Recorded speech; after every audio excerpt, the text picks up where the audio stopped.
परमेश्वर के नाम की महिमा हो। हम आज के इस बाइबल अध्ययन के लिए जिस भाग से करते आए हैं उसी को आगे बढ़ाते हुए कुछ बातों को देखेंगे। गलातियों उसका तीसरा अध्याय। गलातियों उसका तीसरा अध्याय। हमने पिछले सप्ताह तक पहले दो अध्यायों को ख़त्म किया, उनमें से कई बातें सीखी। और पहले दो अध्याय में हम ये सीख रहे थे कि पौलुस बता रहा है कि विश्वास क्या है या फिर हमारा उद्धार कैसे हुआ, सच्चा सुसमाचार क्या है और एकलौता और सच्चा सुसमाचार क्या है। और वो बताता है कि परमेश्वर के अनुग्रह के द्वारा ही हमारा उद्धार हुआ है। वो बताता है कि हम अपने कामों से उद्धार को प्राप्त नहीं कर सकते। हम किसी चीज़ को करके, कुछ कर्मों को करके हम अपने उद्धार को नहीं पा सकते। और साथ ही जब कुछ इस सच्चे वचन के ऑपोजिट में जब कुछ कन्फ्यूजन्स हुए, जब कुछ गलत शिक्षाएं आई, तो उसको भी कलीसिया में जाके कलीसिया के अगुओं के साथ प्राइवेट में या गुप्त में उसका डिस्कशन किया। इस बारे में भी हमने देखा था। और साथ ही जब कुछ अगुओं में ही कुछ गलती दिखाई दी तो उसका भी आमने सामने करेक्शन भी किया या उसका सुधार भी किया। ये बातें हमने देखी थी। और पिछली बार हमने इस बात से एंड किया था कि पौलुस ने पतरस और बरनबास का सुधार करके हम क्या हुआ, हाउ डज इट बेनिफिट। हमने देखा था कि उस ऐसा करने से पौलुस के सत्य के और समर्पण को हम देखते हैं।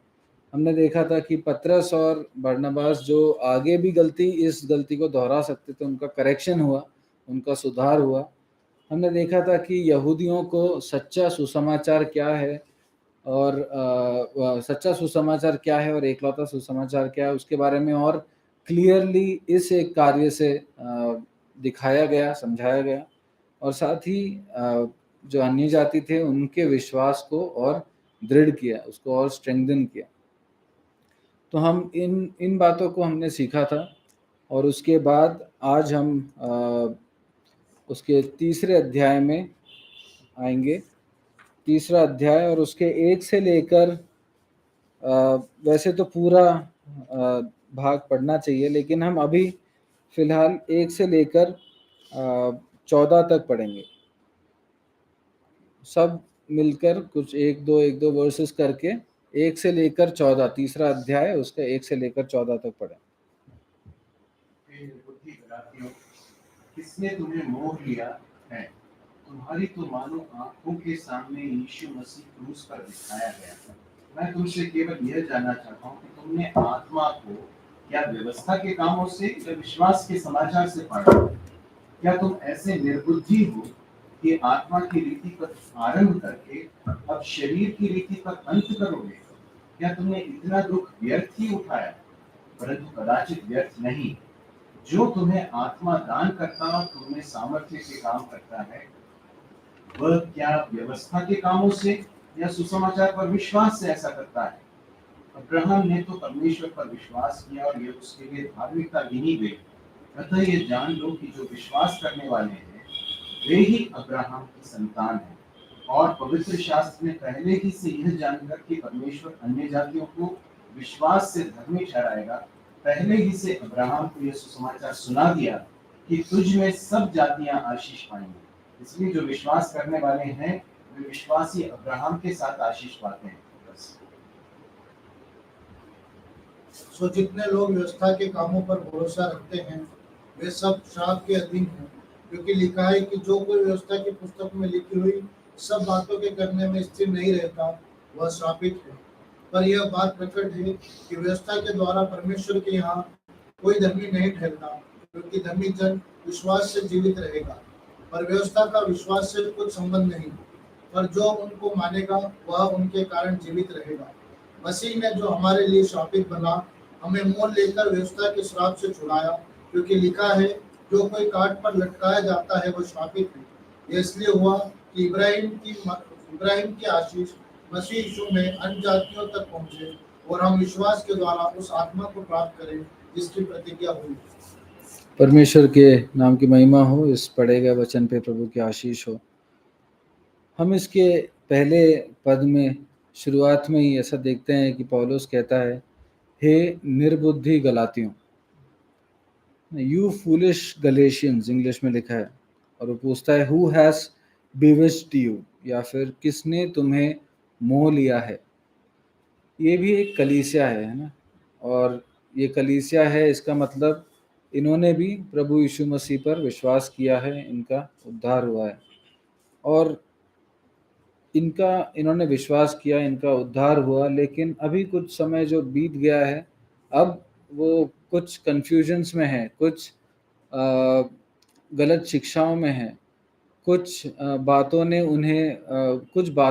उन्हें लुभा लिया है, कि मतलब उसमें फंस गए हैं, कुछ असत्यों में ये फंस गए हैं। इन्होंने शुरुआत में प्रभु यीशु मसीह पर विश्वास करके व्यवस्था से उस आज़ादी को प्राप्त किए हुए लोग हैं, है ना। उन्होंने, जब उनका उद्धार हुआ था, उन्हें समझ आया होगा कि हमारा उद्धार हो गया है, हमें अनंत जीवन मिल गया है ना, हमें पवित्र आत्मा प्राप्त हुई है ना। उन्हें कई सारे सत्यों को समझ आया होगा जब उनका उद्धार हुआ होगा, और ये सारे उद्धार पाए हुए लोग एक कलीसिया बन के वहाँ रह रहे होंगे। पौलुस ने उनको सिखाया ना, पौलुस उनके उद्धार और उसके बाद उनको सिखाने और उनके साथ समय बिताने वाला एक व्यक्ति रहा है। तो ये सब जानने के बाद अब जब ये झूठे शिक्षक आ घुसे हैं और कुछ गलत शिक्षाओं को दे रहे हैं, अब इनके मन में ये बात अटक गई है कि हमें और भी कुछ करना है ना। हमने पहले भी इन बातों को देखा था। अब उनके मन में ये बात है कि सिर्फ या फिर उनको सिखाया जा रहा है झूठे शिक्षकों के द्वारा कि सिर्फ उद्धार पाना काफ़ी नहीं है, या फिर प्रभु यीशु मसीह पर विश्वास करना काफ़ी नहीं है, तुम्हें व्यवस्था को भी पालन करना पड़ेगा, है ना। बहुत से इनमें से विश्वासी अन्य जाति थे। अब उनको यहूदी में से जो गलत शिक्षक आए हैं, वो आके सिखा रहे हैं कि ठीक है, तुमने प्रभु यीशु मसीह पर विश्वास कर दिया, लेकिन तुम्हें अगर सच में मतलब ये पूरा होना है इस कार्य को, तो तुम्हें व्यवस्था का पालन करना पड़ेगा। और इस बात को जब पौलुस पहले अध्याय से इस बात से डील कर रहा है, तो अभी भी पौलुस इस बात को वापस स्मरण करके या फिर वापस अपने मन में रख के ये बोल रहा है कि तुम निर्बुद्धि हो, तुम प्लेन भाषा में तुम बेवकूफ़ हो, या फिर तुम बेवकूफ़ी कर रहे हो, है ना। तुम निर्बुद्धि काम कर रहे हो, है ना, जो फूलिशनेस जो बिल्कुल कोई समझदार इंसान नहीं करेगा, तुम ऐसा काम कर रहे हो, है ना। और वो सिर्फ ये कहता है और डांटता है, और फिर उनको डांटता रहता है, ऐसा नहीं। वो क्या करता है, वो उनको फिर समझाता है। उसने पहले भी समझाया, उसने एग्जाम्पल देकर समझाया कि क्या हुआ था जब उसके साथ ऐसी बातचीत हुई, जब उसके सामने कन्फ्यूजन हुआ, कैसे उसने पतरस और बरनबास को भी करेक्ट किया। वो ये सब समझाता है। वापस वो समझाने की उस प्रक्रिया में वापस आ रहा है ना। और वो 3 बातों को कहकर इस अध्याय में समझाता है ना। 3 तर्क देता है या 3 आर्ग्यूमेंट्स देता है। सबसे पहले अगर हम देखें तो वो जिनसे बात कर रहा है, उनके खुद के अनुभवों के बारे में वो उनको दिखा रहा है ना। वो कहता है, मैं तुमसे केवल ये जानना चाहता हूँ कि तुमने आत्मा को क्या व्यवस्था के कामों से या विश्वास के समाचार से पाया? क्या तुम ऐसे निर्बुद्धि हो कि आत्मा की रीति पर आरंभ करके अब शरीर की रीति पर अंत करोगे? क्या तुमने इतना दुख व्यर्थ ही उठाया? 5वें पद में, क्या जो तुम्हें आत्मा दान करता है और तुम में सामर्थ्य के काम करता है, वो क्या व्यवस्था के कामों से या सुसमाचार पर विश्वास से ऐसा करता है? तो तुम अपने जीवन को देखो, है ना? तुम अपने अभी जो तुम ये कंफ्यूजन में हो, कंफ्यूजन को, जो तुम अभी असमंजस में हो और तुम्हें जो कई बातें जो समझ नहीं आ रही और तुम इस चीज को भी फॉलो कर रहे हो, उसको भी फॉलो, तुम अपने जीवन को देखो कि तुम्हारा उद्धार कैसे हुआ था। उसके पहले पद को मैं पढ़ना भूल गया। तुम्हारी तो मानो आंखों के सामने यीशु मसीह क्रूस पर दिखाया गया ना। तो पहली बात, पहला तर्क जो पौलुस देता है वो है उनके खुद के अनुभव उनको स्मरण दिलाता है। फिर वो छठे पद से लेके हम आगे पढ़ते हैं तो अब वचन में से उनको स्मरण दिलाता है ना। कई पदों को वो बाइबल में से निकाल कर ही उनको स्मरण दिलाता है कि देखो ऐसा लिखा है, देखो ऐसा लिखा है ना। और तीसरा जो 15 पद से आगे हम पढ़ते हैं, जो अभी हमने नहीं पढ़ा था, वो एक कानूनी पहलू दिखाता है या फिर एक लीगल एस्पेक्ट दिखाता है उसका कि अ, कि तुम क्यों निर्बुद्धि जैसा व्यवहार कर रहे हो, है ना। क्योंकि एक तो तुम्हारे अनुभव ऐसे थे, दूसरा तुम वचन में ऐसा पढ़ सकते हो, तीसरा ये तो कानूनी रीति से भी ऐसा होना चाहिए, फिर भी तुम निर्बुद्धि जैसा व्यवहार कर रहे हो ना। वो 3 तर्क देता है, 3 तरीके से समझाता है। तो हम उन चीजों को एक एक करके समझेंगे। पहली बात क्या बताया था मैंने, पहला तर्क क्या दिया उसने, वो अपने खुद के अनुभवों से कुछ वो जो विश्वासी हैं उनके खुद के अनुभवों को स्मरण दिलाता है ना। सबसे पहली बात जो हम पहले पद में देखते हैं, पौलुस ने उनको सिखाया और उनको प्रभु यीशु मसीह के बारे में इस रीति से इतने क्लैरिटी से बताया है, मानो क्या लिखा है, मानो आंखों के सामने यीशु मसीह क्रूस पर दिखाया गया, है ना। इतने क्लैरिटी से उसने उनके साथ सुसमाचार बांटा है। उनके पास उन विश्वासियों के पास, शायद और किसी के द्वारा भी आए हों, लेकिन उन विश्वासियों के पास जो उस कलीसिया में है, उनके पास सुसमाचार इस रीति से आया है मानो यीशु मसीह क्रूस पर दिखाया गया, है ना। स्वयं क्रूस पर देखा हुआ ऐसा एक एक्सपीरियंस उनके जीवन में रहा है ना, फिर भी वो गलत शिक्षाओं की ओर जा रहे हैं ना। दूसरी बात, उन्होंने विश्वास में आने के बाद उन्होंने एक बात जो पाई अपने जीवन में, वो क्या है, पवित्र आत्मा को, है ना। ये अभी तक नहीं हुआ था। यही लोग जो व्यवस्था का पालन कर रहे थे या फिर जो अन्य जाति जो व्यवस्था का पालन नहीं कर रहे थे, इनमें से किसी के भी जीवन में व्यवस्था का पालन किया हो नहीं किया हो, पवित्र आत्मा नहीं थी। लेकिन प्रभु यीशु मसीह पर विश्वास करने के बाद उन सब ने उस पवित्र आत्मा को पाया। तो पौलुस क्या पूछता है, मैं तुमसे केवल ये जानना चाहता हूँ कि तुमने आत्मा को क्या व्यवस्था के कामों से या विश्वास के समाचार से पाया ना। इन सब ने उद्धार या प्रभु यीशु मसीह पर विश्वास लाने तक उस पवित्र आत्मा को नहीं पाया था और उसके बाद उन्होंने पाया। तो जब विश्वास से पवित्र आत्मा आया, जब प्रभु यीशु मसीह पर विश्वास किया, तो अब वापस इन व्यवस्था या उनके कामों में या उसमें क्यों फंस रहे हो, है ना। हे निर्बुद्धियों, तुम्हें किसने मोह लिया है ना। इसमें किसने तुम्हें मोह लिया है, जब वो पूछता है तो लग सकता है झूठे शिक्षक, झूठे प्रचारक उनके बीच में आए, लेकिन इन सब के ऊपर कौन है जो हमें झूठ से मोह लेता है, शैतान, है ना। किसने तुम्हें वो इसलिए नहीं पूछ रहा कि उसको नहीं मालूम। झूठ एक ही व्यक्ति बताता है, वो है शैतान, है ना। उसने झूठे प्रचारकों का इस्तेमाल किया है, कभी उसने कभी सताव का इस्तेमाल किया है, लेकिन अलग अलग रीति से वो हमें सत्य से दूर ले आने की कोशिश करता है। तो पौलुस पूछता है कि तुमने आत्मा को पाया। उसके बाद तीसरे पद में लिखा है, क्या तुम ऐसे निर्बुद्धियों की आत्मा की रीति पर आरंभ करके अब शरीर की रीति पर अंत करोगे। जब उद्धार हुआ, आत्मा के कार्य से उद्धार हुआ, है ना।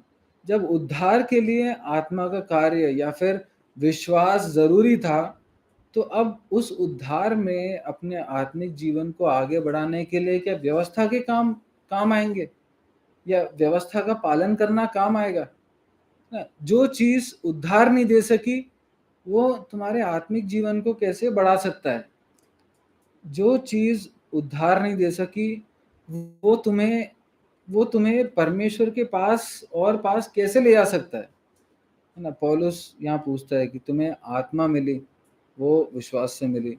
तुम्हें तुम्हारे जीवन में अगर आत्मिक उन्नति चाहिए या परिपक्वता चाहिए, वो विश्वास से मिलेगा। तो फिर तुम हे निर्बुद्धियों, तुम क्यों व्यवस्था के कामों के पीछे लगे हो ना। उसके बाद क्या पूछता है वो, क्या तुमने इतना दुख व्यर्थ ही उठाया। पहली सदी की कलीसिया या हर सदी में कलीसियाओं ने दुख उठाया है ना, सताव सहा है ना। इस सदी में, आज की सदी में भी कई कलीसियाएं हैं, कई विश्वासी हैं जो दुख उठाते हैं। पौलुस पूछता है, और ये वो लोग हैं जो इस एक एक्सपीरियंस से, इस एक अनुभव से होके गुजरे हैं कि इन्होंने भी दुख उठाया है। और अगर वो दुख उठाने की बात कह रहा है तो वो जरूर है कि उनके विश्वास के लिए दुख उठाया है। तो क्या तुमने व्यर्थ में दुख उठाया। तुमने जिस प्रभु पे विश्वास किया था, उसके लिए तुमने उस विश्वास के लिए तुमने दुख भी उठाया, लेकिन अब तुम हे निर्बुद्धियों, अब तुम वापस उसी व्यवस्था पे जा रहे हो जिसने तुम्हें उद्धार ही नहीं दिया था ना। पौलुस अलग, मतलब अब उनको खुद स्मरण दिला रहा है कि तुम्हारा जीवन कैसा था, है ना। तुमने जब प्रभु पे विश्वास किया, जैसे मानो जैसे तुमने उसे स्वयं देखकर उस पर विश्वास किया, तुमने पवित्र आत्मा पाई, तुम में आत्मिक उन्नति हो रही थी, तुम दुख उठा रहे थे फिर भी डटे हुए थे, इसलिए तो ये अभी भी कलीसिया में है ना। ये सब विश्वास के द्वारा हुआ। तो अब व्यवस्था के कामों के पीछे क्यों जा रहे हो, या फिर कामों के पीछे क्यों जा रहे हो, कर्मों के पीछे क्यों जा रहे हो ना। उसके बाद आखिरी में चौथे पद में, सॉरी 5वें पद में पूछता है कि परमेश्वर ने आत्मा व्यवस्था के कारण दी थी क्या। फिर से अगर हम दूसरे पद और 5वां पद लगभग एक जैसा लगता है। परमेश्वर ने हमें पवित्र आत्मा और पवित्र आत्मा के काम हमारे जीवन में क्या व्यवस्था का पालन करने से आया है, पौलुस पूछता है ना। जब पौलुस ये सब उस कलीसिया को पूछ रहा है ना, तो ये सब हमें अपने आप पे भी लागू करना है कि आज भी हम प्राथमिकता किसको देते हैं। प्रभु के ऊपर विश्वास किया है मैंने इस बात को, या फिर अब मैं प्रभु के लिए जो काम कर रहा हूँ इसीलिए मैं ज्यादा अच्छा ठहरता हूँ इस बात को ना। ये जरूर है कि जो व्यक्ति विश्वास में है, जो विश्वासी है, जो प्रभु यीशु मसीह को मानता है, उसके काम उस हिसाब से अच्छे होते हैं। मतलब कैसे कहें, विश्वास के बाद कर्म में दिखता है विश्वास, लेकिन कर्म ही सब कुछ है। क्या हम कई बार ये मान लेते हैं, कई बार हम ये सोचते हैं कि मैं मीटिंग में आता हूँ इसीलिए मैं बेहतर हूँ, या फिर मैं बेहतर अपने गिफ्ट्स को यूज करता हूँ, गाता हूँ, या फिर मेरी याददाश्त अच्छी है।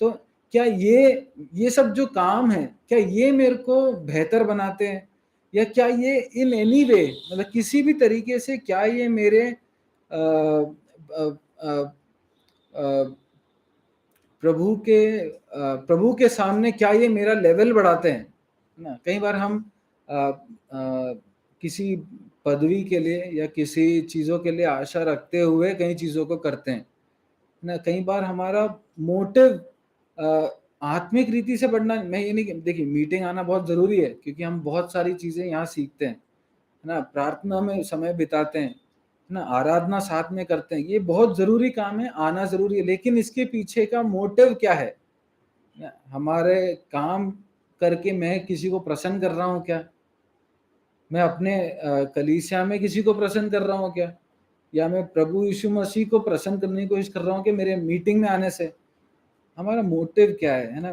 वहाँ के लोग इसी कंफ्यूजन में थे कि उद्धार के लिए ये जरूरी है लेकिन ये भी जरूरी है, ऐसे एक कंफ्यूजन में थे।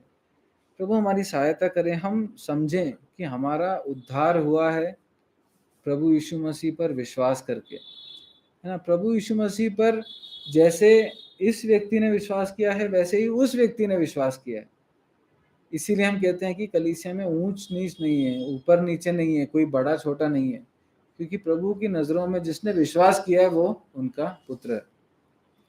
तो पौलुस इन बातों को वहां की कलीसिया से पूछता है, उनके खुद के अनुभव दिखाता है ना। और देखा जाए तो उनको अपने अनुभवों से ही याद आ जाना चाहिए कि उनका उद्धार, उनकी आत्मिक उन्नति उनके व्यवस्था को पालन करने से नहीं हुई, ना हो सकती थी। लेकिन फिर भी अब पौलुस आगे एक और कदम आगे जाता है और वचन स्मरण दिलाता है ना। सबसे पहले उसने खुद के अनुभव स्मरण दिलाए और अब वचन स्मरण दिलाता है। अब अगर छः को पढ़ें, 6 का जस्ट पहला पहला भाग मैं पढ़ देता हूँ। अब्राहम ने तो परमेश्वर पर विश्वास किया, है ना। अब पौलुस जब सेकंड पार्ट शुरू कर रहा है तो वो विश्वासियों के पिता से ही शुरू कर रहा है।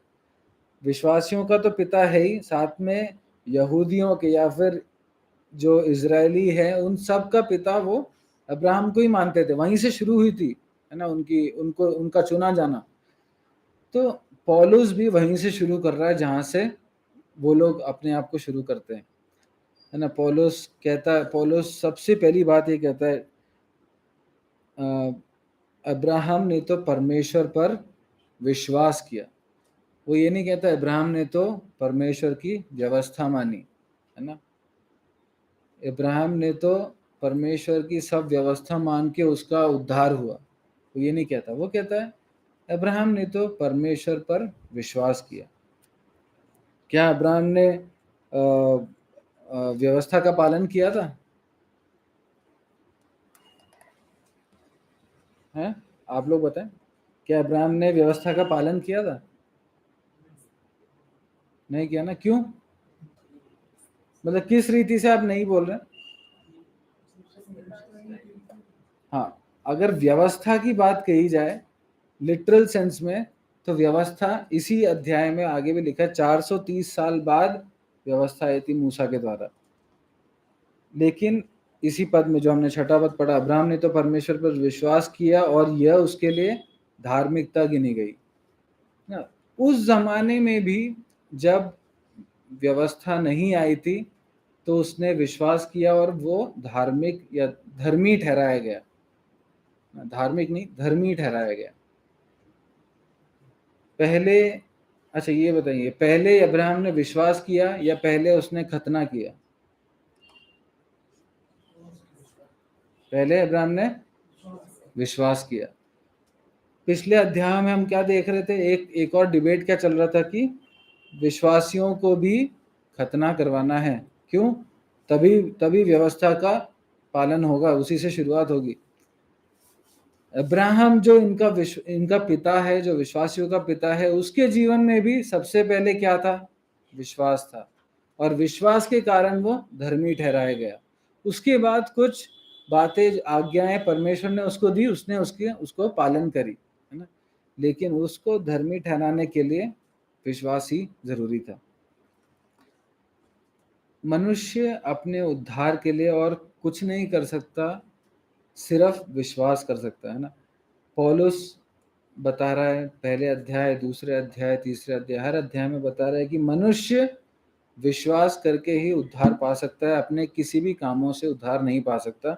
वो अब्राहम के जीवन से भी इसी बात को दिखा रहा है। अब्राहम ने इसहाक को दिया इसलिए वो धर्मी हुआ? नहीं। अब्राहम ने कभी खुद का घर नहीं बनवाया इसीलिए वो धर्मी ठहरा? नहीं। अब्राहम ने बहुत सारी संपत्ति वगैरह इकट्ठा कर ली इसलिए वो धर्मी ठहरा? नहीं। अब्राहम ने अतिथि सत्कार किया इसलिए वो धर्मी ठहरा? नहीं। अब्राहम ने खतना कराया इसलिए वो धर्मी ठहरा? नहीं। उसके किसी भी काम ने उसको धर्मी नहीं ठहराया, है ना। परमेश्वर पर विश्वास करना, विश्वास ने उसको धर्मी ठहराया, और उसको, हाँ, विश्वास ने उसको धर्मी ठहराया। और उसके बाद उसको परमेश्वर उसको प्रॉमिस देते हैं, एक वाचा बांधते हैं उसके साथ, उसके 8वें पद में, और पवित्र शास्त्र ने पहले ही से ये जानकर कि परमेश्वर अन्य जातियों को विश्वास से धर्मी ठहराएगा, पहले ही से अब्राहम को यह सुसमाचार सुना दिया कि तुझ में सब जातियां आशीष पाएंगी।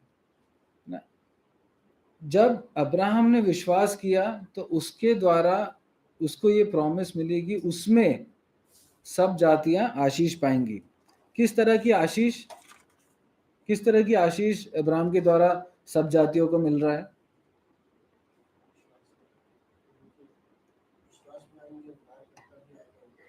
हाँ, उनके द्वारा उद्धार करता है, लेकिन सब जातियों में क्या क्या आशीष आ रही है? बेसिकली क्या आशीष आ रही है? उद्धार आ रहा है। विश्वास के द्वारा उद्धार आ रहा है ना। अब्राहम ने विश्वास किया और आगे की सब पीढ़ियां, सब जाति, सब में उद्धार वैसे ही आएगा जैसे अब्राहम के पास आया है ना। नया कोई रीति नहीं है, उद्धार विश्वास से ही आएगा ना। प्रभु यीशु मसीह के ऊपर विश्वास करने से ही उद्धार आता है। पौलुस अब्राहम के जीवन के द्वारा इस बात को बताता है। उसके बाद वो कुछ और पदों का इस्तेमाल करता है ना। उसके 10वें पद को पढ़ेंगे। इसलिए जितने लोग व्यवस्था के कामों पर भरोसा रखते थे वे सब सांप के अधीन हैं, क्योंकि लिखा है जो कोई व्यवस्था की पुस्तक में लिखी हुई सब बातों के करने में स्थिर नहीं रहना और श्रापित है। अगला ये मैंने कहा था वो वचन में से स्मरण दिला रहा है ना। तो उसने अब्राहम के जीवन में से स्मरण दिलाई जो बातें जेनेसिस या उत्पत्ति में हुई थी। ये जो बात कहता है जो कोई व्यवस्था की पुस्तक में लिखी हुई सब बातों के करने में स्थिर नहीं रहता वो शापित है। व्यवस्था विवरण उसको 27 का 26 पढ़ लें। व्यवस्था विवरण 27 का 26।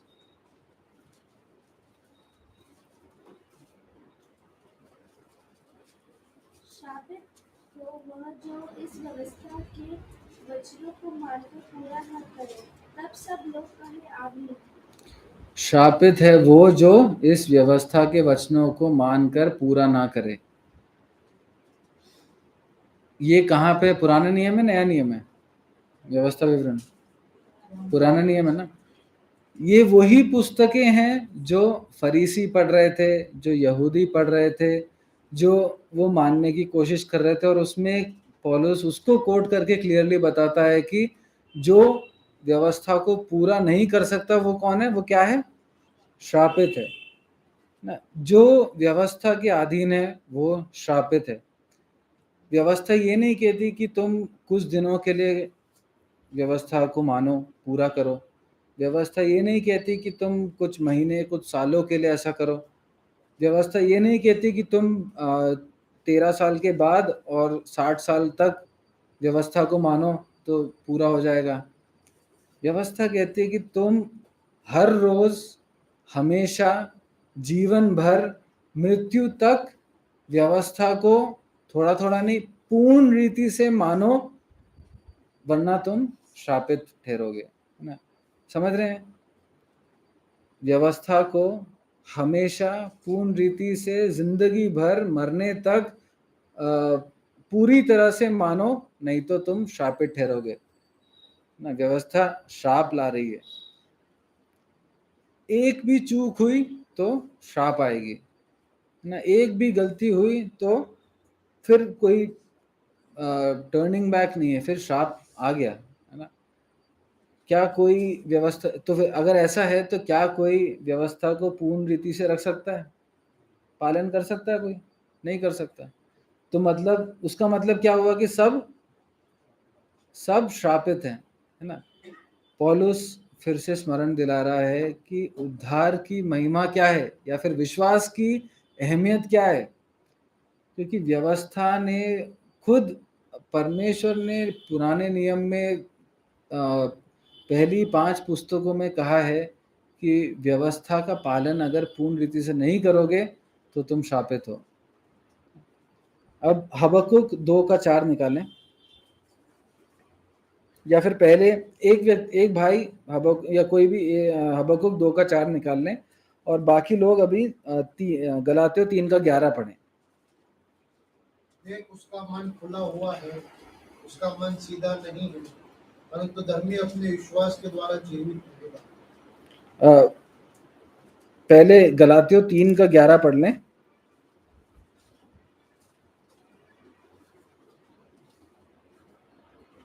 ये बात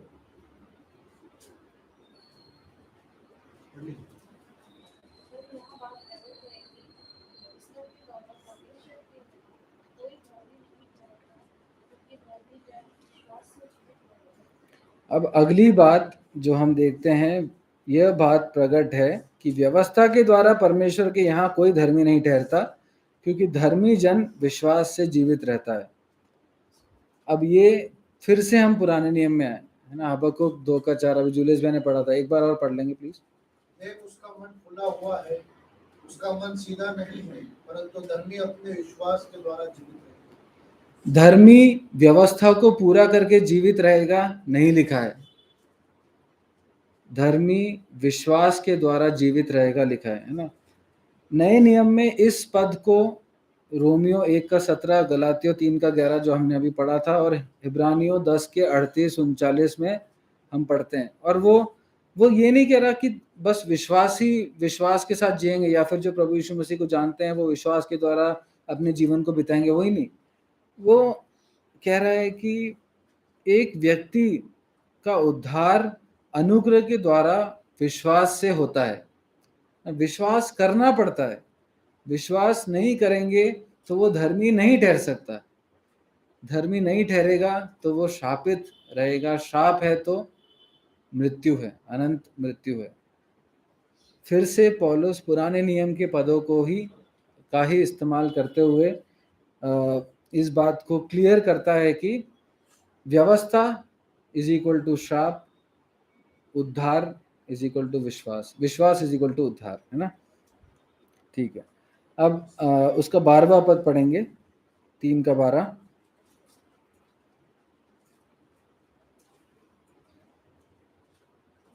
व्यवस्था का विश्वास से कोई संबंध नहीं, क्योंकि जो उनको मानेगा वो उनके कारण जीवित रहेगा।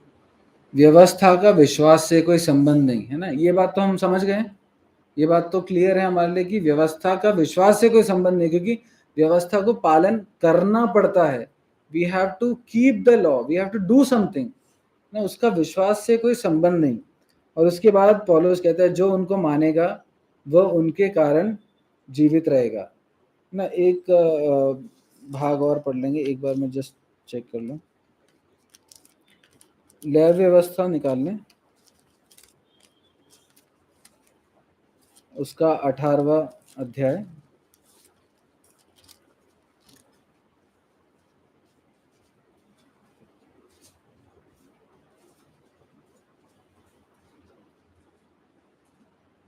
उसका 5वां पद। हाँ, लेवी व्यवस्था उसका 18 का 5। इसलिए तुम मेरे नियमों और मेरी विधियों को निरंतर मानना, जो मनुष्य उनको माने वह उनके कारण जीवित रहेगा। मैं यहोवा हूँ। जो उनको मानेगा वह उनके कारण जीवित रहेगा, है ना। व्यवस्था कहती है कि तुम, क्या हमने पहले देखा था अभी थोड़ी देर पहले, व्यवस्था कहती है कि तुम हर रोज, दिन भर, जीवन भर, मृत्यु तक पूर्ण रीति से अगर व्यवस्था को नहीं मानोगे तो शापित हो। फिर हमने एक सवाल मैंने पूछा था कि क्या तो फिर ऐसा कोई है जो व्यवस्था का पालन पूरी रीति से कर सकता है, तो आप लोगों ने क्या कहा था, नहीं कर सकता। अब पौलुस एक और पद को कोट करके बोलता है कि जो व्यवस्था को क्या लिखा, जो उनको मानेगा वो उनके कारण जीवित रहेगा। अगर हम वापस उसी क्वेश्चन को देखें कि कोई उसको मान सकता है क्या पूरी रीति से, कोई व्यवस्था को पूरी रीति से मान सकता है क्या, नहीं ना। तो फिर कोई जीवित रहे, ये जीवित जो है ये अनंत जीवन को हम मन में रख के बात करें तो क्या कोई जीवित रहेगा, कोई अनंत जीवन प्राप्त करेगा। अगर व्यवस्था को नहीं माना तो शाप है, व्यवस्था को पूर्ण रीति से मान लिया तो वो जीवित रहेगा। लेकिन कोई है ही नहीं ऐसा जो व्यवस्था को पूर्ण रीति से मान सकता है ना। मेरे प्रिय भाइयों और बहनों, 2 तरीके हैं कि हम स्वर्ग पहुंचे, एक व्यवस्था का पूरा पालन करके और दूसरा विश्वास से। व्यवस्था का पालन करके हम स्वर्ग नहीं पहुंच सकते, इस बात के हम कंक्लूजन पे अभी थोड़ी देर पहले आ चुके हैं, कई बार आ चुके हैं और हम इस बात को समझते हैं। पिछले दिनों में भी हम यही देख रहे थे। तो अब एक ही मार्ग बचता है कि हम विश्वास करें, है ना, प्रभु यीशु मसीह पर विश्वास करें, तभी हमारा उद्धार हो सकता है। हम और कुछ भी कर लें, हम चर्च बिल्डिंग्स में चले जाएं, हमारा विश्वास, हमारा उद्धार नहीं हो सकता, है ना। व्यवस्थाओं को पूरे अपने लिस्ट बना के रख लें और पालन करने की कोशिश करें, तो भी कोई उम्मीद नहीं है, नहीं बच सकते। क्योंकि आज भी अगर हम व्यवस्था को पालन करना शुरू करेंगे तो पुराने इतने वर्षों का क्या होगा? उसके लिए कौन दाम चुकाएगा? उसके लिए किसी ने दाम चुकाया आपके लिए? व्यवस्था क्या आपको एक ऑप्शन दे रही है कि नहीं नहीं वो पुराना वाला हम माफ नहीं, पुराना वाला भी माफ नहीं होगा। आज भी शुरू करेंगे तो भी कोई उम्मीद नहीं है कि हम बच सकते हैं ना। हमारे पास भले ही लगते दो मार्ग हैं, मगर है एक ही मार्ग कि हम प्रभु यीशु मसीह पर विश्वास करें। तो अब हम ऐसे एक व्यक्ति को जो व्यवस्था का पालन करके उद्धार पाने की कोशिश कर रहा है, उसको क्या बोलेंगे? पहले पद में पौलुस क्या बोलता है? आपने नहीं पढ़ा पहला पद? निर्बुद्धि, है ना। जो व्यक्ति आज भी कुछ करके विश्वास या उद्धार को पाने की कोशिश कर रहा है, उसको हम क्या बोलेंगे? निर्बुद्धि, ना। जो व्यक्ति प्रभु यीशु मसीह पर विश्वास नहीं करता, उसको हम क्या बोलेंगे? निर्बुद्धि। क्यों? क्योंकि एक मार्ग है ना, और कोई मार्ग नहीं। एक मार्ग है कि विश्व उद्धार हो जाए, कि बच जाए, कि अनंत जीवन मिल जाए। फिर भी उसको ना मानना, उसको क्या कहेंगे? फूलिशनेस, है ना, मूर्खता, निर्बुद्धि ना। अगर कोई यहाँ बैठा है या फिर कोई शायद इसको फ्यूचर में कभी यूट्यूब पे सुनेंगे और ये ना सोचे कि मैं आपको मूर्ख बोल रहा हूँ, क्योंकि ये आपको पर्सनली नहीं बोल रहे हैं। कोई भी ऐसा व्यक्ति, मैं भी, हम सब भी एक समय मूर्ख ही थे, है ना, क्योंकि हम सोचते थे कि कुछ और करके उद्धार हो जाएगा। लेकिन प्रभु की दया है कि हम विश्वास कर पाए और हमारा उद्धार हो सका, हम जीवित हैं। मैंने एक फ्लो चार्ट बनाया था जो वो मेरे को याद नहीं था कि वाइट बोर्ड नहीं है यहाँ पे। खैर, एक इंसान है ना, आपको नहीं ठीक, एक ह्यूमन बीइंग सबसे पहले, है ना, एक इंसान है।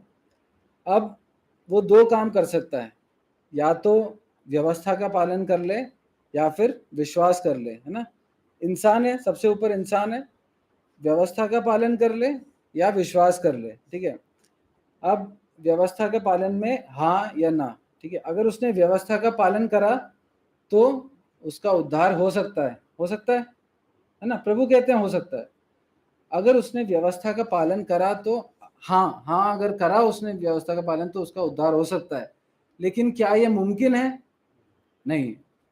तो उसने व्यवस्था का पालन नहीं किया तो उसके रिजल्ट में क्या मिलेगा? उसको श्राप मिलेगा। और व्यवस्था का पालन ना करके जब श्राप मिलता है, श्राप क्या है?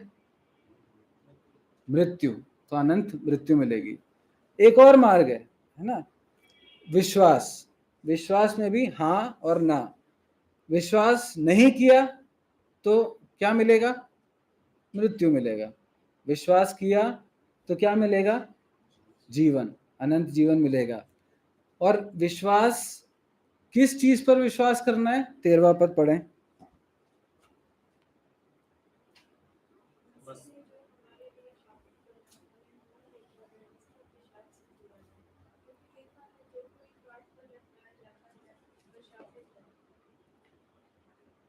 क्या विश्वास करना है? मसीह ने जो हमारे लिए शापित बना, हमें मोल लेकर व्यवस्था के शाप से छुड़ाया, है ना। व्यवस्था शाप लाती है। जो व्यवस्था के अधीन है वो शापित है। व्यवस्था हमें हमें इम्पॉसिबल, हमारे लिए नामुमकिन है कि हम व्यवस्था का पूरा पालन करके हम बच सके। आज भी शुरू करेंगे तो बीते हुए दिनों के, सालों के पाप कौन क्षमा करेगा? व्यवस्था में ऐसा कोई एक एस्केप नहीं है ना, हम शापित लोग हैं। लेकिन क्योंकि मसीह ने हमारे लिए शापित बना, क्योंकि मसीह हमारे लिए शापित बना, उसने हमें मोल लेकर व्यवस्था के शाप से छुड़ाया। क्योंकि लिखा है, जो कोई काट पर लटकाया जाता है वो शापित है। व्यवस्था विवरण 21 का 23 भी पढ़ेंगे, ये भी परिचित भाग है। व्यवस्था विवरण उसका 21 का 23।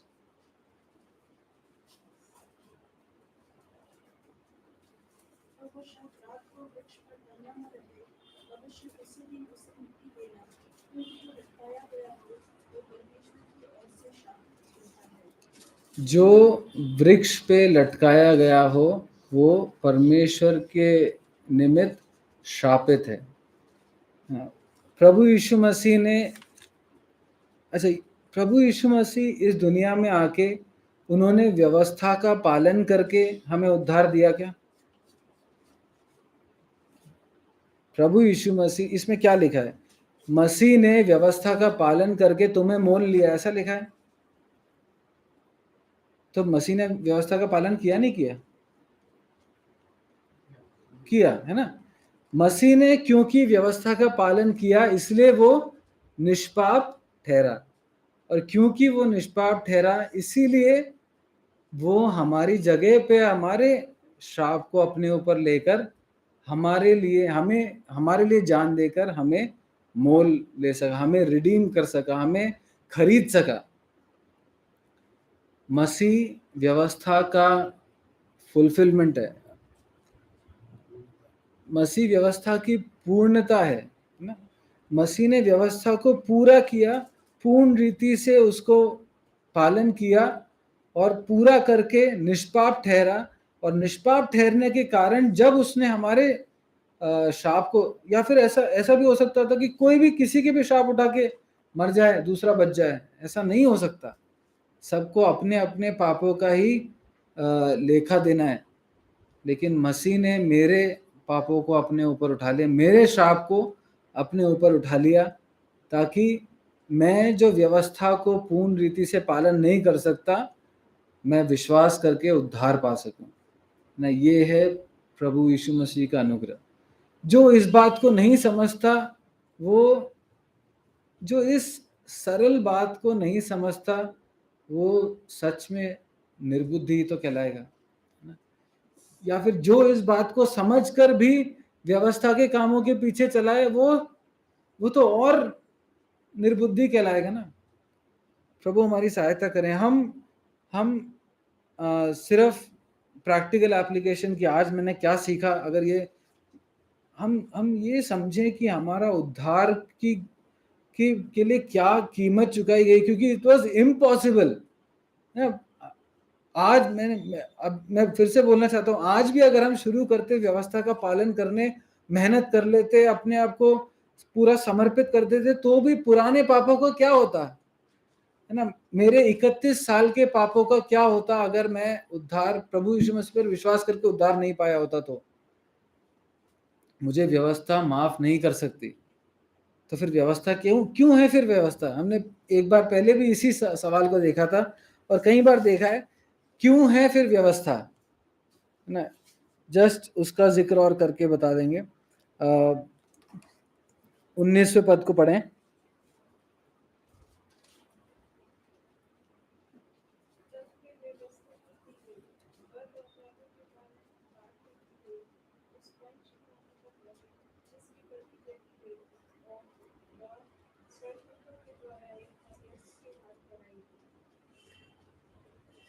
व्यवस्था इसलिए दी गई ताकि हमारे अपराध दिखें। जहाँ पे नियम नहीं है वहाँ पे कुछ सही गलत नहीं है।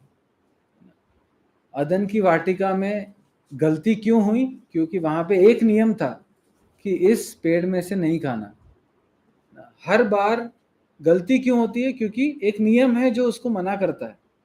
व्यवस्था इसलिए दी गई ताकि हम समझे कि हम नियमों का पालन ना करने वाले निकम्मे लोग हैं।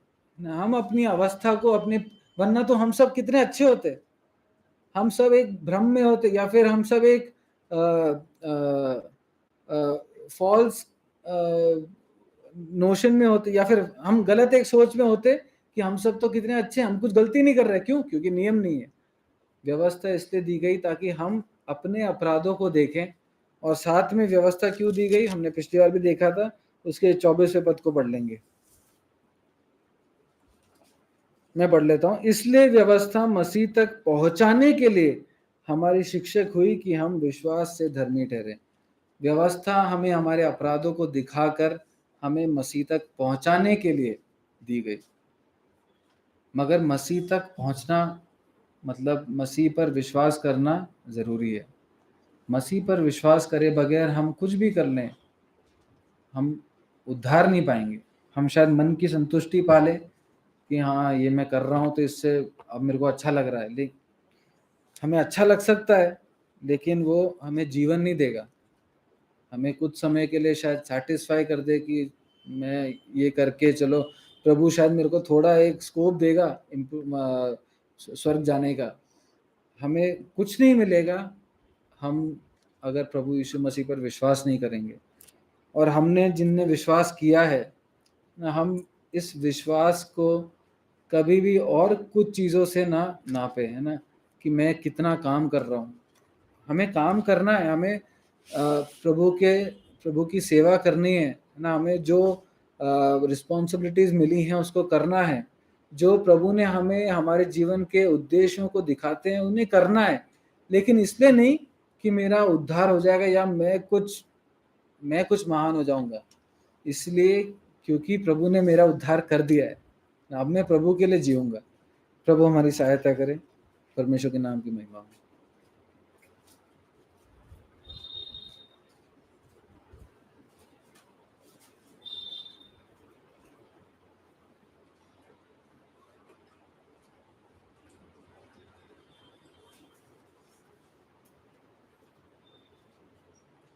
हमारे प्रभु जी, हम आपके पास फिर से आते हैं। आपका धन्यवाद कि प्रभु जी आपने अपने जीवित सामर्थ्य पवित्र वचन के द्वारा हमें फिर से हमारे बड़े उद्धार की महिमा को दिखाया। हमें दिखाया कि प्रभु हमें जो उद्धार दिया गया है उसमें हमारा कोई भी योगदान नहीं है, हमारे कर्मों के द्वारा नहीं। हम प्रभु के लिए कुछ समर्पित जीवन जीते हैं इसके द्वारा नहीं, परंतु एक ही कारण है प्रभु हमारे उद्धार का, वो है हमारे प्रभु यीशु मसीह पर विश्वास, उनके द्वारा किए गए उस बलिदान पर विश्वास। प्रभु जी आपने हमें ये भी स्मरण दिलाया कि जिस तरह से हमारा उद्धार हुआ, विश्वास के द्वारा जैसे हमारा उद्धार हुआ, हमें पवित्र आत्मा मिला और हमारे अंदर परमेश्वर के सामर्थ्य के कार्य किए गए। प्रभु उसी विश्वास से प्रभु जी हम आगे भी जी सकते हैं। वही एकमात्र आधार है। प्रभु इस बात को हमें स्मरण दिलाने के लिए धन्यवाद कि आपके पास हमें स्वीकृति इसलिए नहीं मिलती है कि हम कल से बेहतर हैं आज। प्रभु आप हमें हमारे प्रभु जी बेहतर समर्पण के कारण या हम ज्यादा आपके लिए परिश्रम करते हैं इसलिए प्रभु जी आप हमें आज स्वीकृति देते हैं या आप हमें एक्सेप्ट करते हैं, ये ऐसा बिल्कुल नहीं है। प्रभु आज भी प्रभु हमारी स्वीकृति का आधार एक ही है और वो हमारे प्रभु यीशु मसीह का लहू है, प्रभु यीशु मसीह का उद्धार, प्रभु यीशु मसीह का बलिदान है, उस पर विश्वास। प्रभु जी हम प्रभु जी गलातियों के समान इस तरह की मूर्खता न करें कि प्रभु हम आत्मा में तो हमने आरंभ किया और शरीर में अंत करने की कोशिश करें। प्रभु जी हमें आपने स्मरण दिलाया कि हम कितने अंदर से बिगड़े हुए हैं कि प्रभु हम लाख कोशिश कर ले तो भी प्रभु हम आपकी व्यवस्था का पालन कर ही नहीं सकते। प्रभु अव्वल तो बात यह है कि प्रभु व्यवस्था हमें दी ही नहीं गई थी, हम तो अन्य जाति थे प्रभु, वो तो यहूदियों को दी गई, परंतु प्रभु यदि वो हम उसका पालन करने की कोशिश करें तो भी हम असफल ही होंगे, क्योंकि हम अंदर से ही इतने बिगड़े हुए हैं प्रभु। हमारे अंदर पाप का ये गंदा घिनौना स्वभाव है जो हमें पाप की ओर खींचता है। हम अंदर से ही विकृत हैं। अब प्रभु जी हम यदि कोशिश कर भी लेते हैं तो भी प्रभु हमने जो कुछ किया उसकी कोई माफी नहीं है, और इसलिए आपने स्मरण दिलाया कि प्रभु व्यवस्था के द्वारा कोई धर्मी नहीं चाहता, एक ही आधार है हमारे उद्धार का, प्रभु यीशु मसीह पर विश्वास है। धन्यवाद कि प्रभु आपने ये कार्य उस क्रूस पर किया। धन्यवाद कि आपने हमारे श्राप को अपने ऊपर उठा लिया। श्रापित है वह जो काठ पर लटकाया जाता है प्रभु, हमारा प्रभु यीशु मसीह काठ पर लटकाया गया, क्रूस पर कीलों से जड़कर उसने हमारे श्राप को अपने ऊपर उठा लिया।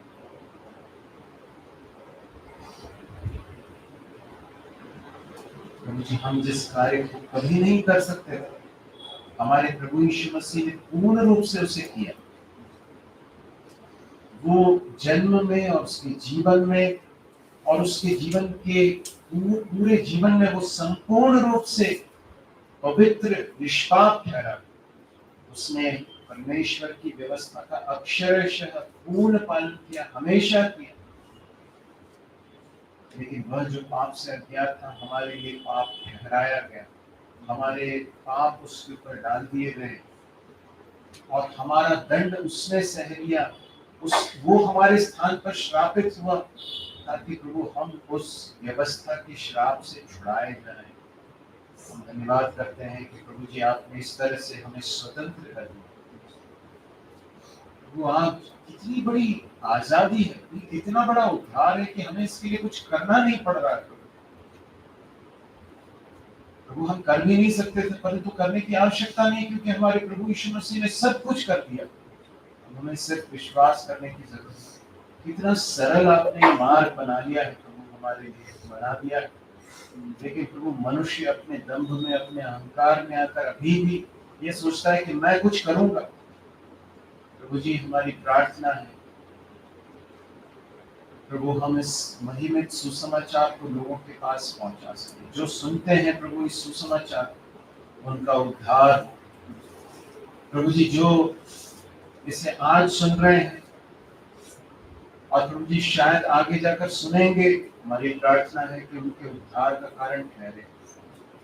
प्रभु हमारी प्रार्थना है कि हम प्रभु यीशु मसीह के द्वारा उनके ऊपर विश्वास करने के द्वारा ये जो बड़ा उद्धार हमें मिला है, इसको हम बहुत कीमती होकर समझें। इसकी कीमत को हम कभी भी कम होकर ना समझें। हमारे प्रभु से प्रेम करें, प्रभु आपसे प्रभु जी लिपटे रहे। प्रभु जी आपके हृदय को प्रसन्न करने वाले बातों में ही हमारा मन हमेशा लगा रहे। आपके प्रति समर्पित हमारा जीवन बना रहे। प्रभु ये हमारी प्रार्थना है। प्रभु इस अच्छे समय के लिए धन्यवाद। आए हुए सारे भाई बहनों के लिए धन्यवाद। जो नहीं आ पाए उन्हें भी स्मरण करते हैं। आने वाले दिनों में आपके वचन की खरी शिक्षा हमें मिलती रहे और हम उस पर चलते रहे, हमारी प्रार्थना है। आपने हमारे जी को भी प्रभु जी आवश्यक अनुग्रह दिया, इसलिए धन्यवाद।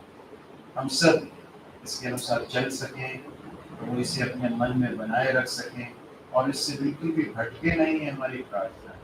शैतान जो हर प्रकार के झूठ का गढ़ने वाला है, कितने ही लोगों को वो मोह लेता है, बहका देता है, हम में से किसी को भी वो बहका कर इस सच्चे सुसमाचार से दूर न ले जाने पाए, हमारी प्रार्थना। प्रभु यीशु मसीह के नाम से